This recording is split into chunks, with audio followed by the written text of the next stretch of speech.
semua. Hari ini kita bersyukur kepada Tuhan kita Yesus Kristus untuk berkat-Nya yang begitu luar biasa, yang senantiasa pastinya Tuhan berikan bagi kita semua.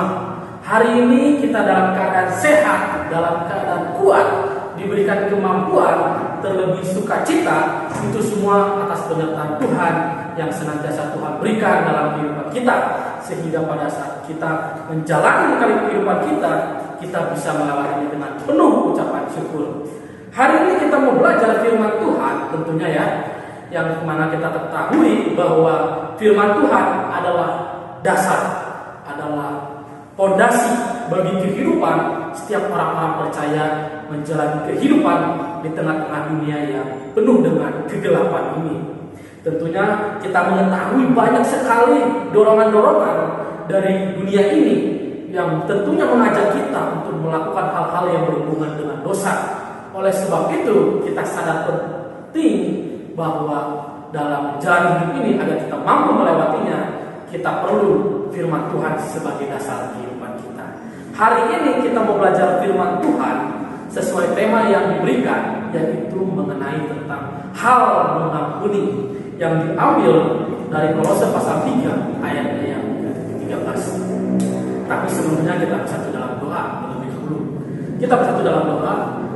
Segala hormat, puji dan syukur serta kemuliaan kami serukan hanya di dalam nama Tuhan kami Yesus Kristus. Kami bersyukur Tuhan untuk berkat-Mu yang sudah Engkau sediakan bagi kami semua, sehingga hari ini kami dalam keadaan antusias yang begitu luar biasa, dalam keadaan yang semangat, sehat untuk mengikuti ibadah pada hari ini. Biarlah Roh Kudus memimpin ibadah ini, memberikan hikmat kebijaksanaan bagi kami semua untuk kami boleh merenungkan dan mendapatkan kebenaran firman Tuhan yang tentunya akan diaplikasikan dalam kehidupan sehari-hari. Terima kasih Tuhan, kami serahkan ibadah ini di dalam nama Tuhan Yesus Kristus. Kami sudah berdoa serta mengucap syukur. Haleluya. Amin. Hari ini kita mau belajar satu tema, yaitu tentang mengampuni, yang tentunya hal ini harus dilakukan, diterapkan di dalam kehidupan orang percaya di tengah-tengah dunia, di tengah-tengah kehidupan kita secara sosial pada saat kita berinteraksi dengan banyak orang.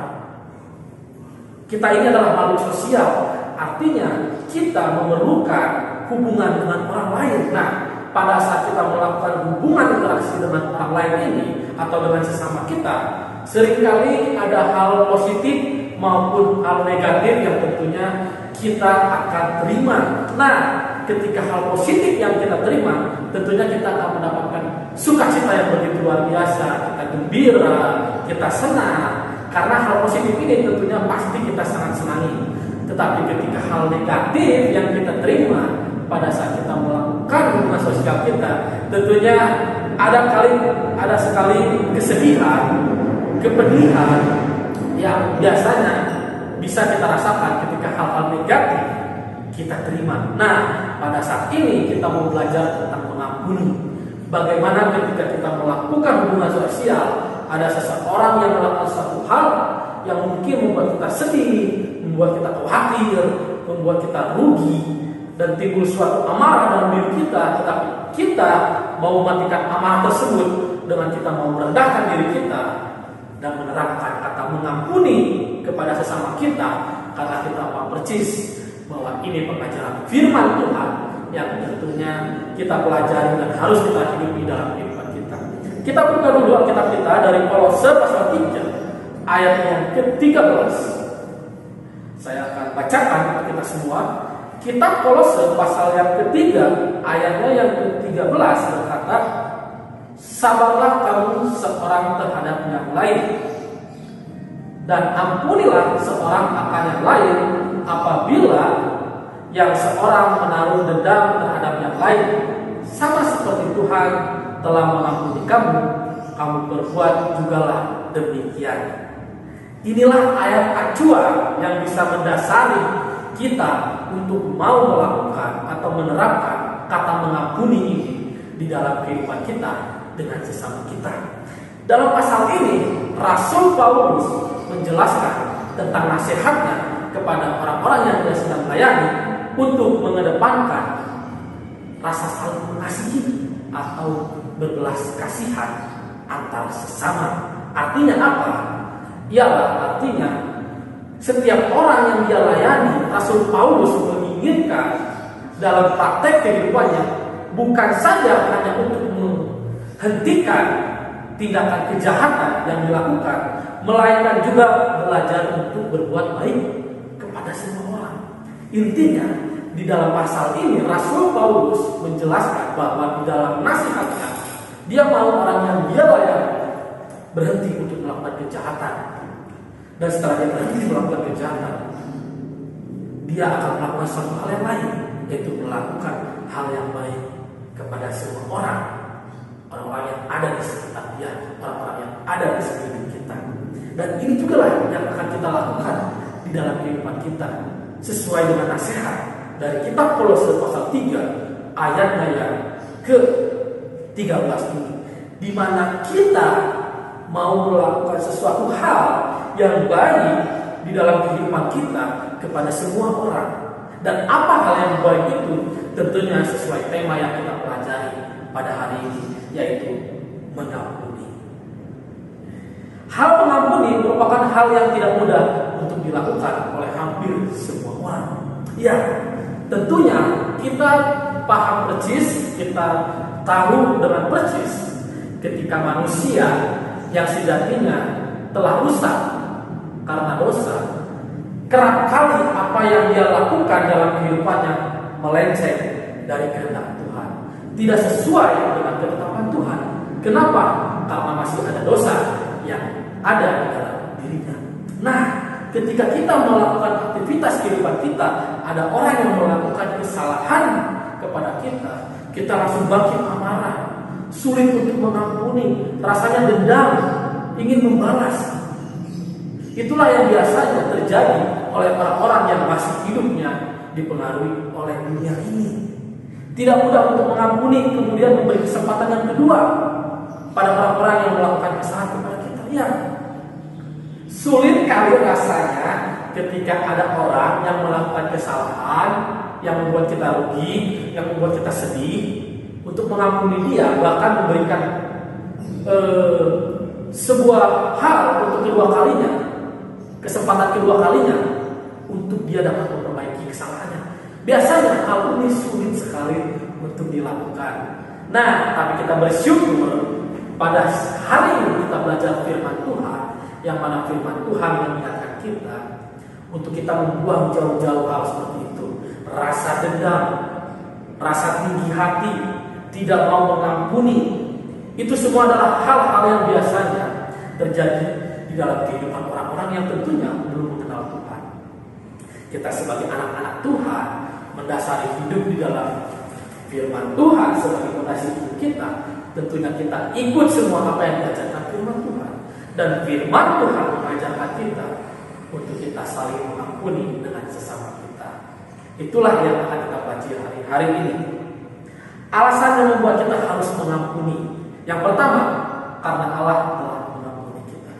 Kita tahu dosa yang ada di dalam setiap diri manusia sejatinya membuat setiap orang selalu melakukan hal-hal yang tidak sesuai dengan kehendak Tuhan.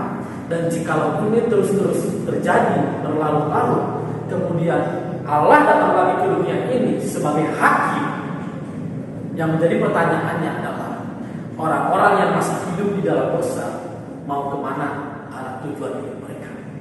Firman Tuhan menjelaskan setiap orang yang masih hidup di dalam dosa akan mendapatkan kekekalan. Kekekalan yang dimaksud adalah maut, artinya penghukuman. Tetapi setiap orang yang menerima kehidupan kekal melalui iman kepada Yesus Kristus, dia akan mendapatkan kehidupan yang kekal itu bersama-sama dengan Allah Bapa di surga suatu saat nanti ketika Tuhan datang ke dunia ini. Jadi alasan pertama yang membuat kita harus mau mengampuni adalah karena Allah telah mengampuni kita. Seburuk-buruknya apa kita, dosa kita, seburuk-buruknya hidup kita, yang kita patut untuk dihukum, tidak layak masuk kerajaan Allah, karena dosa yang ada dalam diri kita, Tuhan tidak memandang itu. Dia mau mengampuni kita. Dia mau menyelamatkan kita dengan mengaruniakan anaknya yang tunggal datang ke dunia ini untuk jadi jalan berdamai bagi kita orang yang cacat, mendapatkan kekudusan untuk sama hidup dengan Allah kita yang kudus itu.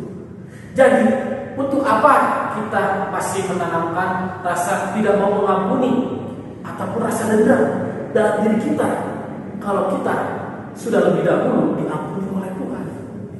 Jadi bagi kita orang-orang Kristen, orang-orang percaya yang sudah mendapatkan pengampunan dari Tuhan, tentunya hal itu harus juga kita lakukan dalam kehidupan kita, di mana kita harus dengan kerelaan hati, kerendahan hati mau mengampuni sesama kita yang melakukan kesalahan kepada kita. Tuhan saja mau mengampuni, bagaimana kita? Kalau kita dikatakan sebagai anak-anak Tuhan, tentunya kita harus mau mengampuni. Tidak mungkin kita dikatakan sebagai anak-anak Tuhan yang hidup taat firman Tuhan, tetapi kita tidak mau mengampuni. Sedangkan firman Tuhan sendiri mengajarkan bahwa kita harus mengampuni. Artinya, kalau kita anak-anak Tuhan dan kita turut pengajaran firman Tuhan, kita harus mau mengampuni. Sama seperti Bapa kita di surga yang mau mengampuni kita yang berdosa ini, yang selayaknya dihukum. Dia ampuni, dia angkat kita, dia bersihkan kita, dia damaikan kita untuk kita bisa bersama-sama dengan dia suatu saat nanti. Itu adalah poin yang pertama yang menjadi dasar bagi kita orang-orang percaya bagaimana kita mau mengampuni sesama kita. Kita lanjut ke poin yang kedua di sini ialah teladan Tuhan Yesus. Alasan yang kedua membuat kita mau menerapkan kata mengampuni ini ialah karena kita belajar dari teladan Tuhan Yesus Kristus. Kita mengidolakan Kristus dalam diri kita sebagai Tuhan dan Juru Selamat. Tentunya kita harus meneladani apa yang dipraktekkan semasa hidupnya ketika dia masih di dunia ini di ribuan tahun yang silam. Kita mau melakukan semua teladan-teladan. Ada banyak teladan yang bisa kita lihat dari masa kehidupan Yesus Kristus ketika dia masih melayani di dunia ini. Tetapi hari ini kita mau belajar satu poin saja dari teladan Yesus Kristus, yaitu tentang mengampuni. Kita mau lihat sebuah percakapan tentunya yang dilakukan ya di dalam Lukas pasal 23 ayat 34. Di sini Yesus telah memberikan teladan, yaitu tentang mengampuni. Setelah Yesus disalibkan, ada sebuah hal yang dia lakukan yang tentunya bisa kita juga terapkan di dalam hidup kita. Kita buka Lukas pasal 23 ayat 34.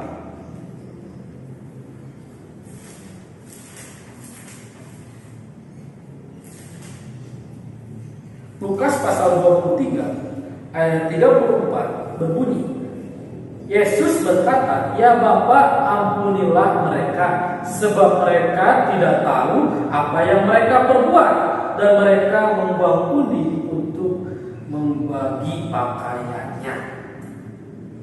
Di sini Yesus berdoa kepada Bapa di surga supaya orang-orang yang menghakimi dia, yang mencela dia, bahkan yang menyalibkan dia, kiranya dapat diampuni. Artinya teladan Yesus Kristus yang bisa kita terapkan dalam kehidupan sehari-hari kita adalah kita mau mengampuni dan kita mau mendoakan orang-orang yang melakukan kesalahan. Kita berdoa kepada Tuhan supaya Tuhan mengampuni dia, Tuhan mengampuni kesalahannya, Tuhan mengubah hatinya dari yang keras penuh dengan dosa, hancur oleh kuasa Tuhan dan hidup di dalam kebenaran. Itulah yang kita harus lakukan. Bukan kita berharap Tuhan membalaskan dendam kita kepada orang tersebut. Kita belajar dari teladan Yesus Kristus ini. Tuhan Yesus berdoa kepada Bapaknya agar orang-orang yang menganiaya dia dan menyalibkannya diampuni. Yesus tidak berdoa pada saat itu supaya Tuhan menghukum mereka. Tetapi di sini Yesus menunjukkan sebuah pengajaran yang luar biasa, yaitu teladan tentang berdoa bagi orang-orang yang membenci dia. Tentunya kita juga pada saat menjalani kehidupan sosial, menemui banyak orang, menemui banyak hubungan, ada yang negatif dan ada yang positif. Ketika kita mendapatkan yang negatif dari orang yang mengurus kita, dan kita merasa tidak enak, merasa dirugikan, merasa sedih, jangan ada terpikir di dalam pikiran kita bahwa kita akan membalas hal tersebut. Jangan kita berdoa supaya suatu saat dia mendapatkan kecelakaan. Tetapi kita belajar dari Lukas pasal 23 ayat 34 ini yang menjelaskan apa yang dilakukan Yesus. Yesus berdoa bagi orang-orang yang membenci dia. Itu pun harus kita lakukan. Kita harus berdoa bagi orang-orang yang membenci kita.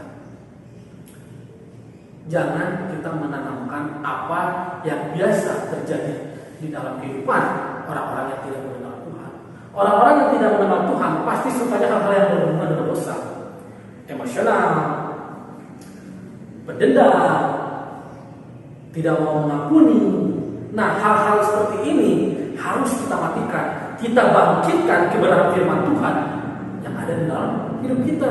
Pada saat kita bisa berinteraksi dengan sesama kita, ketika kita membangkitkan kebenaran firman Tuhan dalam diri kita, tanpa kita sadari, artinya kita menjadi pancaran berkat Tuhan kepada orang-orang di sekitar kita.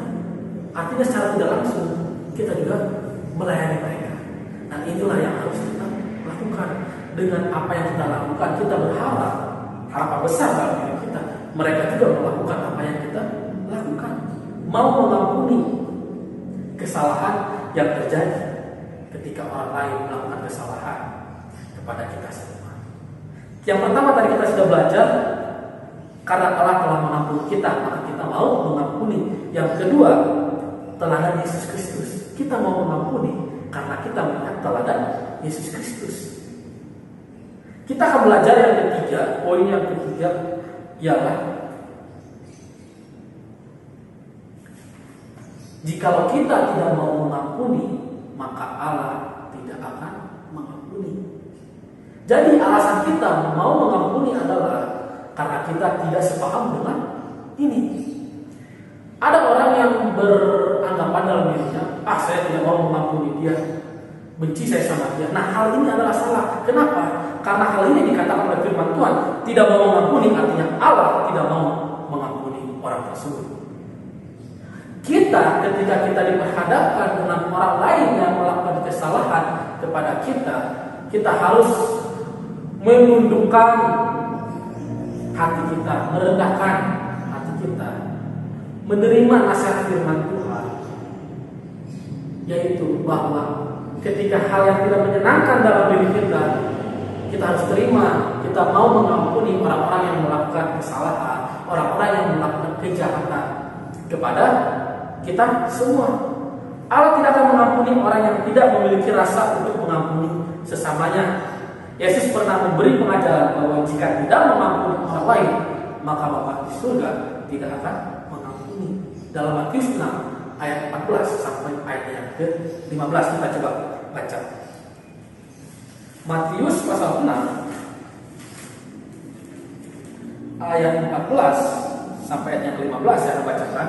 Karena jikalau kamu mengampuni kesalahan orang, Bapamu yang di surga akan mengampuni kamu juga. Tetapi jikalau kamu tidak mengampuni orang, Bapamu juga tidak akan mengampuni kesalahan. Poin ketiga yang mau atau yang membuat kita merasa mau melakukan mengampuni dalam kehidupan kita adalah karena kita tahu jika kita tidak mengampuni, artinya apapun yang kita lakukan ketika kita melakukan dosa, Tuhan tidak akan mengampuni. Karena kita mau diampuni oleh Tuhan juga, tentunya kita yang sudah mendapatkan pengampunan dari Tuhan, kita juga mau melakukan itu di dalam kehidupan kita semua. Ketika ada orang yang melakukan kesalahan, hendaklah kita paham persis firman Tuhan mengajarkan kita untuk kita mau mengampuni sesama kita. Kita paham persis bahwa dalam melakukan hal ini seringkali kita mendapatkan kesulitan.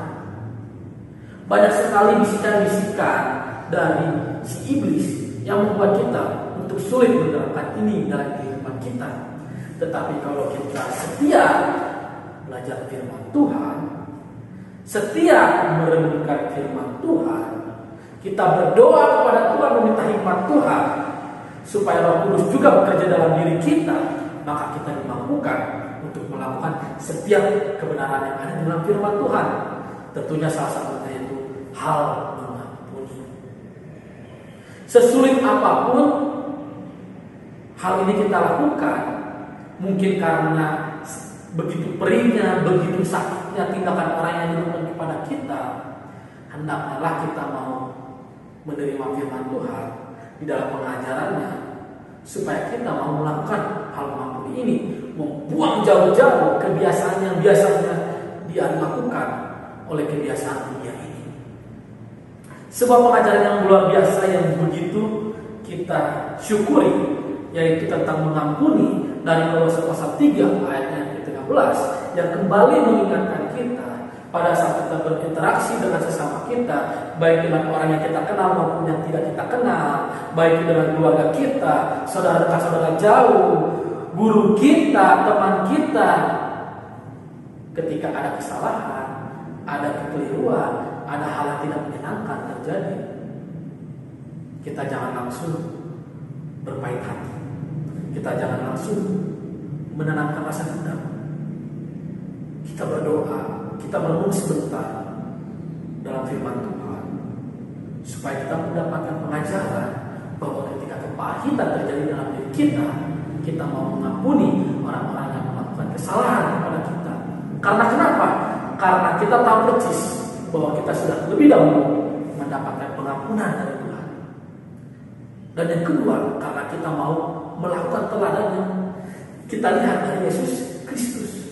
Dan yang ketiga, karena kita juga dalam menjalani kehidupan ini, ketika kita melakukan kesalahan, kita juga mau diampuni oleh Tuhan. Oleh sebab itu kita mau matikan rasa untuk tidak mengampuni di dalam kehidupan kita sehari-hari. Demikian firman Tuhan hari ini, kiranya memberkati kita semua, menguatkan kita, dan ini menjadi dasar dalam kehidupan kita, penuntun kehidupan kita supaya kita tidak melenceng dari kehendak Tuhan. Kita tetap lurus, kokoh dan tegak menjalani kehidupan ini seturut dengan pengajaran firman Tuhan. Salah satunya adalah hal mengampuni yang perlu kita terapkan di dalam kehidupan kita sehari-hari pada saat kita berinteraksi dengan banyak orang. Salam sehat, salam sejahtera. Tuhan Yesus memberkati kita sampai selama-lamanya. Amin.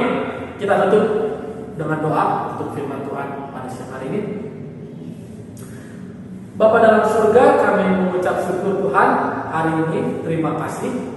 Selain berkat kesehatan yang Engkau berikan, berkat jasmani yang Engkau sediakan bagi kami bersyukur untuk berkat rohani yang Engkau juga sediakan melalui pengajaran firman Tuhan yang boleh kami renungkan bersama-sama, dan kebenarannya boleh kami temukan, yang terpenting boleh kami aplikasikan di dalam kehidupan kami, yaitu perlunya mengutamakan hal mengampuni dalam diri kami pada saat kami menjalani kehidupan sosial di tengah-tengah dunia ini. Meminta Tuhan, kekuatan Tuhan dalam diri kami, agar kami anak-anak-Mu diberikan kemampuan, keberanian, kekuatan untuk melakukan hal mengampuni ini. Biarlah Roh Kudus mengajarkan kami, biarlah Roh Kudus menopang kehidupan kami, agar kami bisa melewati kehidupan di tengah-tengah dunia ini sesuai dengan pengajaran firman-Mu yang Bapa. Terima kasih Tuhan untuk ibadah pada hari ini. Kami sungguh terberkati, kami merasakan sukacita yang begitu luar biasa di dalam nama Tuhan kami Yesus Kristus. Kami sudah berdoa dan mengucap syukur. Haleluya. Amin.